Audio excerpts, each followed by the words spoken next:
Bolí ťa ruka pri háčkovaní, trpnú ti prsty alebo ťa po chvíli začne bolieť zápestie? Tak toto video si určite pozri. Veľa ľudí si myslí, že problém je v nich, ale často je to len o nesprávnom háčiku. Háčik je spojenie medzi tvojou rukou a priadzou a keď ti nesadne do ruky, háčkovanie sa zmení z relaxu na boj. Klasické kovové háčiky sú ľahké, presné a výborné na jemnú prácu a malé očka. Ergonomické háčiky s mäkkou ručkou pomáhajú znižovať tlak na prsty a zápestie, takže sú ideálne, keď háčkuješ dlhšie. Hrubšie háčiky sú perfektné na deky, hračky a nadýchané projekty, kde chceš rýchlo priberať očka.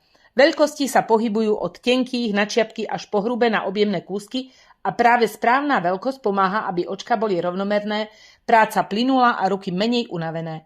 Ak chceš, aby háčkovanie znovu prinášalo radosť a nie bolesť, rôzne typy a veľkosti háčikov si môžeš pozrieť a vybrať aj online na www.levik.sk a nájsť presne ten, ktorý ti sadne do ruky práve tebe.